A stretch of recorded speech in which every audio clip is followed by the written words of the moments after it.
Assalamualaikum warahmatullahi wabarakatuh. Perkenalkan, kami dari kelompok 5 akan mempresentasikan hasil kerja kelompok kami yang berjudulkan tentang mekanisme pasar Islam.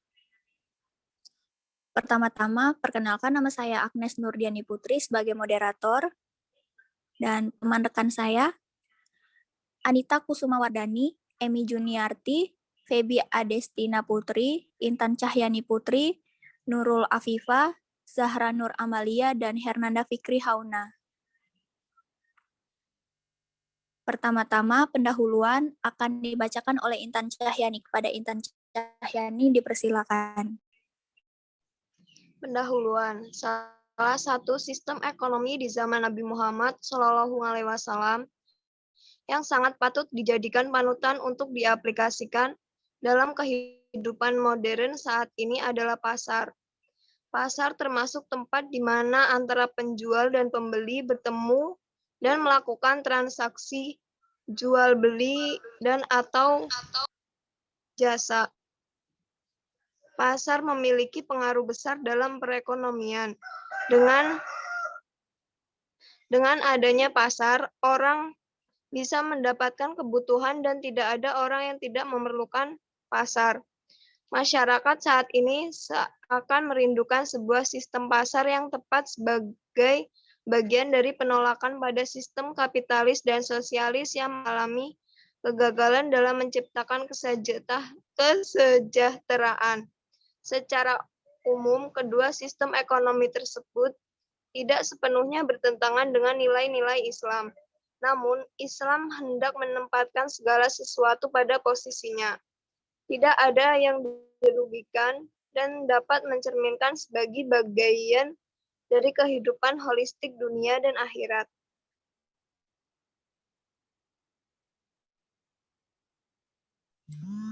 Baiklah, mekanisme pasar Islam. Ekonomi Islam memandang bahwa pasar, negara, dan individu berada dalam keseimbangan. Pasar dijamin kebebasannya dalam Islam. Pasar bebas menentukan cara-cara produksi dan harga. Tidak boleh ada gangguan yang mengakibatkan rusaknya keseimbangan pasar. Akan tetapi, pasar yang berjalan sendiri secara adil kenyataannya sulit ditemukan. Mekanisme pasar berdasarkan hadis Al-Khamsah kecuali An-Nasa 1 dan disahihkan oleh Ibnu Hibban adalah bahwa adanya kebebasan pasar dalam menentukan harga. Mekanisme pasar menurut pemikiran Ibnu Taimiyah. Pandangan Ibnu Taimiyah mengenai hal ini sebenarnya berfokus pada masalah pergerakan harga yang terjadi pada waktu itu. Tetapi ia letakkan dalam kerangka mekanisme pasar. Secara umum, ia menunjukkan the beauty of market, keindahan mekanisme pasar sebagai mekanisme ekonomi, di samping segala kelemahannya.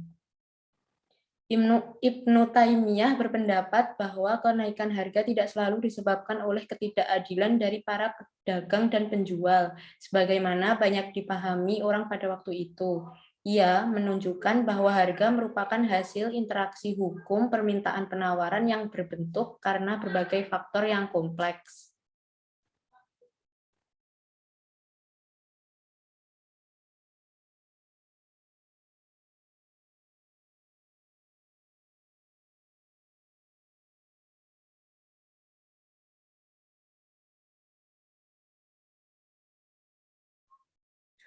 Mekanisme pasar menurut pemikiran Ibnu Khaldun. Menurut Ibnu Khaldun, dikutip M. Rianto Al-Arif mengatakan, ia membagi barang-barang menjadi dua kategori, yaitu barang pokok dan barang-barang mewah. Menurutnya, jika suatu kota berkembang dan jumlah penduduknya semakin banyak, harga barang-barang pokok akan menurun, sedangkan harga barang mewah akan menaik. Hal ini disebabkan oleh meningkatnya penawaran bahan pangan dan bahan pokok lainnya, sebab barang ini sangat penting dan dibutuhkan oleh setiap orang, sehingga pengadaannya akan diprioritaskan.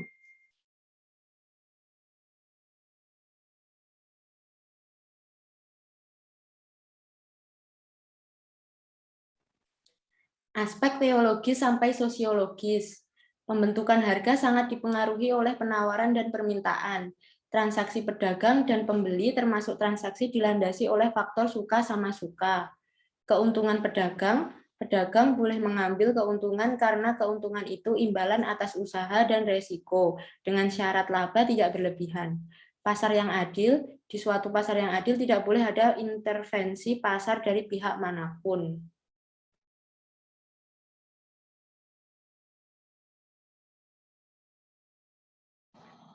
Kesimpulannya adalah ekonomi Islam memandang bahwa pasar, negara, dan individu berada dalam keseimbangan. Pasar dijamin kebebasannya dalam Islam. Pasar bebas menentukan cara-cara produksi dan harga, tidak boleh ada gangguan yang mengakibatkan rusaknya keseimbangan pasar. Akan tetapi, pasar yang berjalan sendiri secara adil kenyataannya sulit ditemukan. Mekanisme pasar adalah bahwa adanya kebebasan pasar dalam menentukan harga bergantung pada pasar. Walaupun demikian, Islam tidak menganut harga berdasarkan pasar secara bebas. Islam akan melakukan intervensi ketika terjadi monopoli harga di pasar. Mekanisme pasar dalam perspektif Islam tidak hanya dimensi sosial, tetapi juga ada unsur teologis bahwa pasar dikendalikan dan diawasi oleh syariat. Mekanisme pasar dalam Islam meliputi aspek teologis sampai sosiologis.